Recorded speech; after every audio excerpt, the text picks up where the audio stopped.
मिक्सरच्या भांड्यामध्ये बीट टाकून हॉटेललाही मागे सारेल एवढी चविष्ट रेसिपी आज मी तुमच्यासोबत शेअर करते आहे. रेसिपी नाही, खरं तर भाजीच. तुम्हालाही प्रश्न पडला असेल ना, मिक्सरच्या भांड्यामध्ये बीट टाकून कोणत्या पद्धतीची भाजी आज आपण तयार करणार आहोत. खूप कमाल आहे. एकदा केलीत तर परत परत कराल याची सुद्धा खात्री आहे. चला रेसिपीला सुरुवात करूया. हाय हॅलो नमस्ते, मी पूजा. मी आणि बरंच काही या यूट्यूब चॅनलवर तुम्हा सगळ्यांचं अगदी मनापासून स्वागत करते. हा पदार्थ असा आहे की पाहुणे आल्यावर आवर्जून प्रत्येकाने करायलाच हवा. बरं, अतिशय पौष्टिक आहे. आपण पनीरची भाजी करतो ना, त्यापेक्षाही कितीतरी पटीने पौष्टिक ही रेसिपी तयार होते. लहानांपासून मोठ्यांपर्यंत सगळ्यांना खूप जास्त आवडते. एकाच व्हिडिओमध्ये 2 रेसिपी दडलेल्या आहेत. दोन्ही रेसिपी मुलांना फार आवडतात. त्या 2 कशा ते सुद्धा पुढे सांगणार आहे. व्हिडिओ नक्की शेवटपर्यंत पहा आणि मी विनंती करते असं समजा हवं तर, पण ही रेसिपी एकदा नक्की ट्राय करून पहा. केल्यानंतर तुम्हा सगळ्यांना प्रचंड आवडेल. तर पहा, त्यासाठी मी इथे 1 बीट घेतलेलं आहे. 3 जणांसाठी ही भाजी करते आहे, त्यासाठी एका बीटाचा वापर केला आहे. मग तुम्हाला किती जणांसाठी करायची आहे त्यानुसार तुम्ही इथे बीटाचं प्रमाण कमी जास्त करू शकता. तर पहा, 1 बीट घेतलं आहे मी, त्याची मागची पुढची बाजू काढून घेतली. त्यानंतर त्याची संपूर्ण साल आपल्याला अशा पद्धतीने काढून घ्यायची आहे. आता हे बीट मी कट करून घेणार आहे. मिक्सरच्या भांड्यामध्ये बसेल या पद्धतीने कट करायचे, म्हणजे वाटायला सोपं जाईल. तुम्हाला जर हवं तर तुम्ही अगदी बारीक बारीक फोडींमध्ये सुद्धा याला कट करू शकता, पण आपल्याला हे सर्व मिक्सरलाच फिरवून घ्यायचे. तर पहा, अशा पद्धतीने मी हे बीट कट करून घेते. बीट खूप जास्त पौष्टिक असतं, त्यामुळे लहानांपासून मोठ्यांपर्यंत सगळ्यांनी खायला हवं. पण सॅलडमध्ये शक्यतो बीट मुलं खात नाहीत, त्यांना आवडत नाही, कारण त्याची चव मुळात वेगळी असते. या रेसिपीमध्ये रेसिपी तयार झाल्यानंतर कोणालाही समजणार नाही आहे ही बीटाची रेसिपी आहे. बीटाला जो स्वतःचा एक वास असतो ना, तो अजिबात ह्या रेसिपीच्या शेवटपर्यंत टिकत नाही. ते कसं ते सुद्धा पुढे सांगणार आहे. तर पहा, मिक्सरच्या भांड्यामध्ये बीट टाकून घेतलं. त्यानंतर 2 तिखट हिरव्या मिरच्या घालून घेतल्या. तिखट तुम्ही तुमच्या आवडीनुसार कमी जास्त करू शकता. आता आपण हे एका भांड्यात काढून घेऊया. तर इथे मी बीटाचं संपूर्ण मिश्रण या भांड्यामध्ये काढून घेते आहे. पहा, मिक्सरचं भांडं लगेच धुवायला टाकायचं नाही आहे आपल्याला, कारण आपल्याला याचा पुढे उपयोग होणार आहे आणि भांड्याला बऱ्यापैकी बीट लागलेलं असतं. तर त्या लागलेल्या बीटाचा सुद्धा पुढे आपण वापर करणार आहोत. तो कसा ते तुम्हाला व्हिडिओच्या पुढे पुढे समजेल. तर पहा, इथे मी झाकणाला जे काय होतं ते सुद्धा असं काढून घेतलं. आता हे सर्व साईडला ठेवून देऊया आणि 2 कांदे घ्यायचेत. पण हां, पहा, मी एक थोडा लहान घेतला आहे, एक थोडा मोठा घेतला आहे. आपल्याला दोन्ही कांदे वेगवेगळ्या गोष्टींसाठी लागणार आहे, त्यामुळे कांदे कसे कापायचे ते सुद्धा पाहून घ्या. सुरुवातीला ह्याचा जो मध्यभाग आहे तो काढून घेतला आहे. कांद्याची साल काढून छान स्वच्छ कांदा धुवून घ्यायचा, त्याला बऱ्यापैकी काजळी असते. त्यामुळे जो मोठा कांदा होता ना, तो व्हिडिओत दाखवल्याप्रमाणे अशा पद्धतीने कट करून घ्यायचा. तर पहा, इथे मी असा उभा उभा कांदा कट करून घेतलेला आहे. त्यानंतर जो लहान कांदा आहे ना, तो अगदी बारीक बारीक कट करायचा. व्हिडिओत दाखवते अगदी त्या पद्धतीने पहा. हा जो दुसरा कांदा आहे तो छान असा बारीक कट करून घ्या. जितका तुम्हाला बारीक जमेल तितका बारीक कट करायचा, म्हणजे मग तो नंतरनं खायला खूप छान लागतो. बरं, हा जो छोटा कांदा आहे तो आपण फोडणीत वापरणार का? तर अजिबात नाही. मग कशासाठी वापरणार तुम्हाला समजेलच. ही रेसिपी आहे ना, खरंच खूप कमाल आहे. हळूहळू एक एक गोष्ट समजत जाईल आणि मी ह्या गोष्टी ना स्टेप बाय स्टेप केलेल्या आहेत. जसं केलं आहे ना मी, तुम्ही जेव्हा रेसिपी तयार करणार नाही, सेम स्टेप बाय स्टेप जा, म्हणजे वेळसुद्धा वाचतो आणि तुम्हालासुद्धा सोयीस्कर पडेल. तर पहा, 1 टोमॅटो घेतला, स्वच्छ धुवून घेतला. एकच टोमॅटोचा वापर करायचा आहे, जास्त टोमॅटो वापरायचा नाही आहे, नाहीतर मग आपली जी भाजी आहे ती आंबट होऊ शकते. इथे मी 1 टोमॅटो घेतला, त्याच्या बिया काढून घेतल्या आणि व्हिडिओत दाखवते त्या पद्धतीने मोठ्या मोठ्या फोडींमध्ये कट करून घेतला. बारीक चिरलेला कांदा मी सेपरेट ठेवला आहे आणि मोठा मोठा चिरलेला कांदा जो आहे तो मी सेपरेट ठेवलेला आहे. ते दोन्ही आपल्याला एकत्र करायचे नाही आहेत, सेपरेट ठेवायचे आहेत, कारण ते वेगवेगळ्या गोष्टींसाठी लागणार आहेत. टोमॅटोसुद्धा पहा, अशा पद्धतीने मोठा मोठा कट करून घेतला आहे. आता एक कढई ठेवायची. कढईमध्ये तेल गरम करण्यासाठी ठेवायचं. अगदी अर्धी पळी तेल घेतलं आहे. जास्तीचं तेल घालण्याची गरज नाही आहे, फक्त अर्धी पळी तेल पुरेसे आहे. जो कांदा आपण उभा कट करून घेतला होता ना, तो यामध्ये घालून घेतला. गॅसची फ्लेम मीडियम आहे. मीडियम फ्लेमवर हा कांदा आपल्याला छान परतवून घ्यायचा आहे. पहा, मोठा गॅस करायचा नाही आहे. कांद्याचा रंग बदलेपर्यंत आपल्याला परतायचा नाही आहे. कांदा फक्त मऊ होईपर्यंत, त्याचा जो कच्चेपणा आहे तो जाईपर्यंत हा कांदा आपल्याला परतवून घ्यायचा आहे.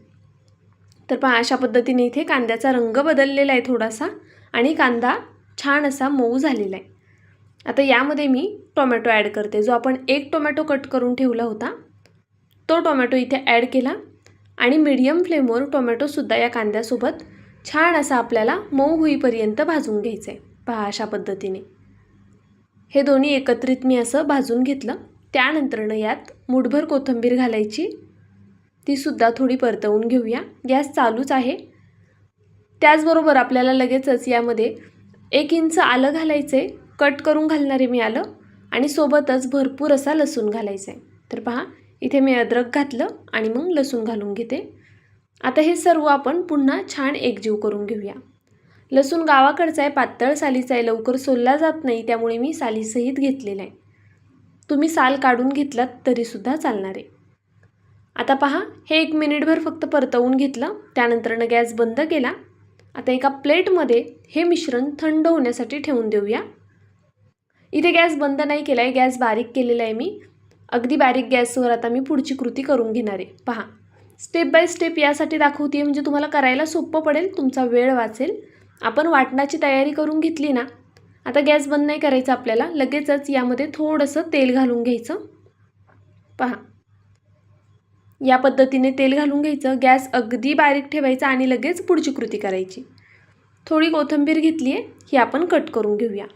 पहा, कोथिंबीरीऐवजी तुम्हाला जर पालक घालायची असेल तर नक्कीच तुम्ही इथे पालकचा सुद्धा वापर करू शकता, कारण आपल्याला अतिशय पौष्टिक हेल्दी रेसिपी तयार करायची आहे.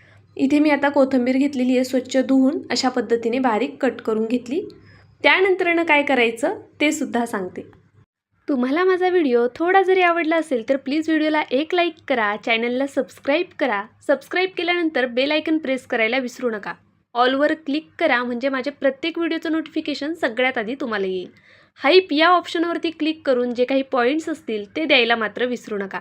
तुमचं एक लाईक, एक सबस्क्राईब आणि हे हाईपचे पॉईंट्स माझ्यासाठी खूप मोलाचे आहेत. छानशी कमेंट करा. चला रेसिपीकडे वळूया. तर पहा, ही कोथिंबीर आणि कांदा आपल्याला जे वाटून ठेवलेलं बीट होतं ना यामध्ये घालून घ्यायचे अशा पद्धतीने. आता हे सर्व यामध्ये घालून घेतलं की हे लगेचच एकजीव करून घ्यायचं. आपण यामध्ये 2 हिरव्या मिरच्या घातल्या होत्या, त्यामुळे यात कोणत्याही प्रकारचं तिखट घालण्याची गरज नाही आहे. आणि शक्यतो लाल तिखट वापरू नका, हिरव्या मिरचीचाच वापर करा. त्यामुळे या पदार्थाची चव खरंच कितीतरी पटीने बदलते. जर तुम्ही लाल तिखट घातलं ना तर चवीत फरक पडेल. मी सांगते तुम्हाला, पहा, ही रेसिपी जी आहे ना ती जशी मी व्हिडिओत दाखवली आहे ना अगदी सेम तशी करा. खात्रीने सांगते, खूप जास्त कमाल होते. आता हे सर्व मिक्स करून झालं की यामध्ये अर्धा चमचा धना पावडर घालायची, त्याचबरोबर थोडीशी हळद घालून घ्यायची. बास, या व्यतिरिक्त कोणतेही मसाले यामध्ये ॲड करायचे नाहीत. आता हे सर्व पुन्हा आपण छान एकजीव करून घेऊ आणि त्यानंतरनं यामध्ये लागेल असं बेसनपीठ घालू. पहा, इथे जवळपास अर्धी वाटी, छोटी वाटी आहे ही, अर्धी वाटी मी बेसनपीठ घेतलं, ते घालून घेतलं. हे सर्व मिक्स करून घेऊया. आधी आपल्याला बघायचं आहे की किती प्रमाणामध्ये यामध्ये बेसनपीठ बसेल. आता तुम्ही बीट घेताय तर बीट कधी लहान असू शकतं, मोठं असू शकतं, त्यानुसार तुम्हाला बेसनाचं सुद्धा प्रमाण कमी जास्त लागू शकतं. इथे हे पीठ थोडं मला सैलसर वाटत होतं म्हणून मी पुन्हा अर्धी वाटी बेसनपीठ यामध्ये ॲड केलं. तर आपण टोटल गच्च भरून अशी 1 फुल वाटी बेसनपीठ यामध्ये घातलेलं आहे. आता हे सर्व मी छान असं एकजीव करून घेते. पहा, अशा पद्धतीने मी हे सर्व मिक्स केलं. सगळ्यात शेवटी आपल्याला मीठ घालायचं आहे. जर तुम्ही मीठ आधी घातलं तर याला पटकनी पाणी सुटणार आणि मग हे बॅटर फक्त पातळ होत राहणार. मग तुम्हाला सारखं यामध्ये बेसनपीठ ॲड करावं लागणार. आणि आपलं बीट 1 आहे, त्यासाठी खूप जास्त बेसनपीठ जर आपण ॲड केलं तर तो पदार्थ पौष्टिक नाही राहणार. त्यामुळे आपल्याला मिठाचा जो वापर आहे तो सगळ्यात शेवटी करायचा आहे. आता पहा, हे सर्व मी पुन्हा एकजीव करून घेतलं आणि हलक्या हाताने मिक्स केलं आहे बरं का. तोपर्यंत इथे बारीक गॅसवरती तेलसुद्धा छान गरम झालं. आता या तेलामध्ये आपण ही भजी सोडून घेऊया. ही भजी खायला एवढी छान लागते.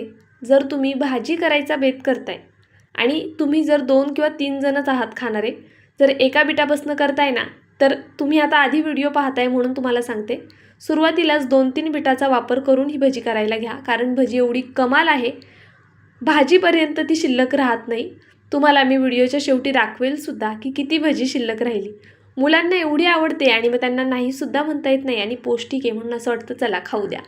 खूप छान लागतात ह्या भज्या, कुरकुरीत होतात, आतमधनं मोकळ्या पोकळ होतात. त्यामुळे नक्की अशा पद्धतीने भजी करून पहा.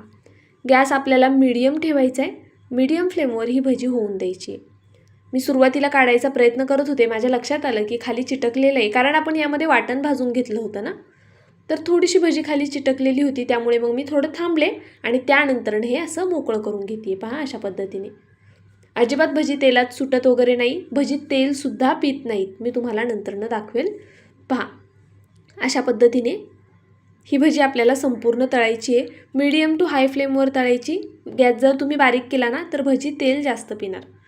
तर इथे पाहू शकता तुम्ही याचे बुडबुडे बऱ्यापैकी कमी झालेले आहेत, म्हणजे आपली भजी तळून तयार झालेली आहे.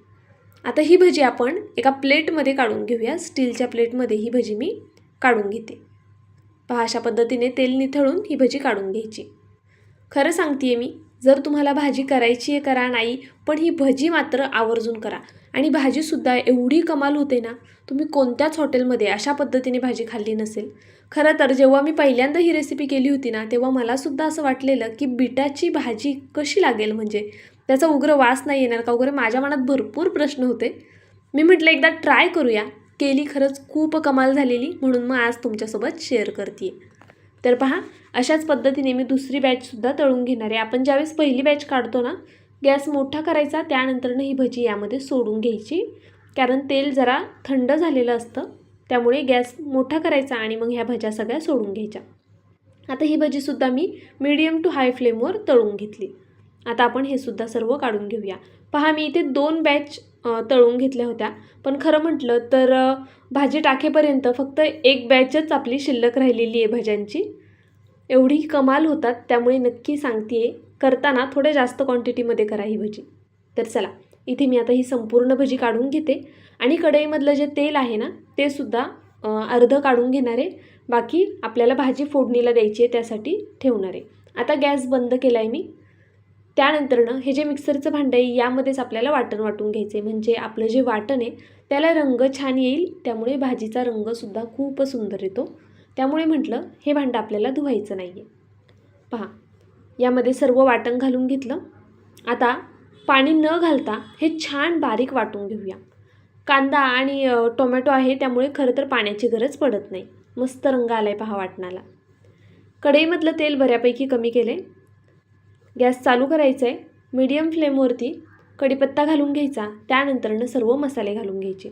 सगळ्यात आधी हळद घातली, त्यानंतर धना पावडर घातली. रंग छान यावा यासाठी बेडगी मिरची पावडर घातली. सोबत आवडीनुसार तिखट घालायचे. लहान मुलं खाणार आहेत त्यामुळे तिखट थोडं कमी ठेवले. आणि सोबतच गरम मसाला घालायचा आहे किंवा भाजी मसाला घाला. जो तुमच्याकडे गरम मसाल्याचा प्रकार असेल तो तुम्ही इथे वापरू शकता. मी इथे भाजी मसाल्याचा वापर केलेला आहे. हे मसाले तेलावरती फक्त हलवून घ्यायचे काही सेकंद आणि लगेचच वाटण घालायचं. तेलामध्ये सुरुवातीला सुके मसाले घाला, म्हणजे कोणतीही भाजी असू द्या तेलात सुके मसाले घातले की त्याला तरी छान येते, रंग छान येतो. आता हे वाटण सर्व कमीत कमी 3-4 मिनटं आपल्याला परतवून घ्यायचे. जर तुम्हाला वाटलं की वाटण खाली तळायला लागते तर त्यामध्ये थोडं थोडं करून 1-2 चमचे पाणी तुम्ही ॲड करू शकता. आणि हे वाटण अशा पद्धतीने आपल्याला सतत हलवत छान परतवून घ्यायचे तेल सुटेपर्यंत. तर पहा कमीत कमी 3 ते 4 मिनटं तरी हे वाटण परतलं गेलं पाहिजे, कारण आपण सुरुवातीला कांदा जास्त वेळ भाजून घेतला नव्हता. त्यामुळे आत्ता आपल्याला हे वाटण छान परतवूनच घ्यायचे. मी अशा पद्धतीने थोडं थोडं करून पाणी यामध्ये ॲड केले आणि हे वाटण छान असं परतवून घेतलं. त्यानंतरनं यामध्ये आपल्याला पाणी ॲड करायचे. आता तर इथे गरम पाण्याचाच वापर करा. तुम्ही जर थंड पाणी घातलं तर तुमच्या भाजीची तरी निघून जाईल आणि चवीतसुद्धा फरक पडतो. त्यामुळे शक्यतो गरम पाण्याचा वापर करायचा. इथे मी गरम पाणी भाजीमध्ये घालून घेतलं. जितकं गरजेचं आहे तितकंच घाला. पुढे काही टिप्स सांगणार आहे, त्यामुळे व्हिडिओ नक्की शेवटपर्यंत पहा. आता यामध्ये चवीनुसार मीठ घालूया आपण. ग्रेव्हीपुरतंच मीठ घालायचं आणि कट केलेली कोथिंबीर घालायची. हे सर्व छान एकजीव करून घेते एकदा. आणि आता यावरती झाकण ठेवायचे आणि कमीत कमी 3 ते 4 मिनटं अगदी बारीक गॅसवर ही भाजी होऊन द्यायची. पहा 3-4 मिनटं झालेले आहेत. मस्त रंग आलेला आहे भाजीला आणि भाजी छान अशी उकळली गेली आहे. पहा थोडीशी आटलेली सुद्धा आहे. ही भाजी करताना थोडी पातळ करायची, खूप घट्ट करू नका, नाहीतर मग हे वडे त्यातलं जे पाणी आहे ते शोषून घेतील आणि मग भाजी खूप जास्त घट्ट होऊन जाईल. दुसरी महत्त्वाची टिप, ग्रेव्ही तयार करून ठेवायची, भजी तयार ठेवायची. जेव्हा तुम्हाला जेवायला बसायचे तेव्हा गॅस चालू करायचा, भाजी गरम झाली की त्यामध्ये ही भजी सोडायची आणि 1 मिनिटात गॅस बंद करायचा. जर तुम्ही खूप आधी ही भजी सोडून ठेवलीत ना तर ती खूप जास्त मऊ पडतील आणि कदाचित भाजीमध्ये विरघळूसुद्धा शकतील. त्यामुळे ही महत्त्वाची टिप आहे.